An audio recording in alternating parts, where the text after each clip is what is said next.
আসসালামু আলাইকুম দর্শক বন্ধুরা, আপনারা এখন যে গাছটি দেখছেন এটা হচ্ছে সেই ইন্দোনেশিয়ান স্মার্ট নেপিয়ার ঘাস। হাই প্রোটিন সমৃদ্ধ একটি ঘাস। এই গাছটিতে 22 থেকে 25% প্রোটিন রয়েছে। আমার এখানে প্রায় 3 বিঘা জমিতে চাষ করেছি। মাশাআল্লাহ, দেখুন কীরকম ফলন হয়েছে। চমৎকার একটি ফলন হয়েছে স্মার্ট নেপিয়ার ঘাসের। আপনার যদি এরকম ঘাস থাকে তাহলে গরু ছাগল পালন নিয়ে আমার মনে হয় না কোনো বেশি একটা দুশ্চিন্তা করতে হবে, কারণ এই ঘাসটি আপনি 10 থেকে 15 মিনিট ঘাস কাটলে 5-6টি গরুর ঘাস আপনি একাই 10-15 মিনিটে কেটে ফেলতে পারবেন। খুব সহজেই অধিক ঘাস কাটা যায় যদি অল্প সময়ের ভেতরে হাইব্রিড ঘাসগুলা,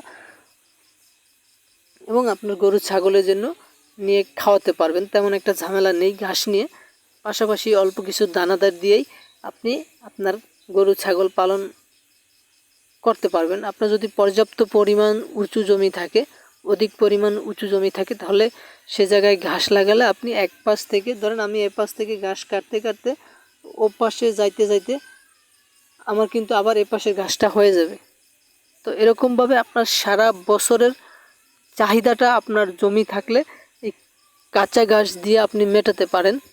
তবে সেক্ষেত্রে একটু বেশি পরিমাণে গাছটা লাগাতে হবে, কারণ এপাশ থেকে কাটতে কাটতে যখন আপনি ওই পাশে যাবেন, যাতে আপনার এপাশের গাছটাও বড় হয়ে যায়।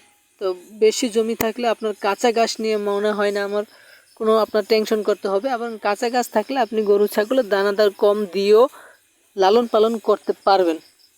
তো সেজন্য আমি বেশি বলে থাকি, খামার শুরু করার আগে অবশ্যই গাছ চাষ করবেন। খামার বড় করার আগে ঘাসের প্রজেক্টটা বড় করবেন, তারপরে আপনি যে ঘাসই লাগান না কেন কিন্তু আপনাকে কাঁচা ঘাস লাগাতে হবে। আমি বলি না আপনি শুধু স্মার্ট নেপিয়ারটা লাগান, আপনি যে কোনো জাতি লাগান, বাজার থেকে বা যে কোনো কারো কাছ থেকে কাটিং সংরক্ষণ যেভাবেই করেন না কেন, আপনার পর্যাপ্ত পরিমাণ ঘাসের যোগান দিয়ে আপনি খামারটা শুরু করবেন অথবা বড় করবেন, যেটাই করেন।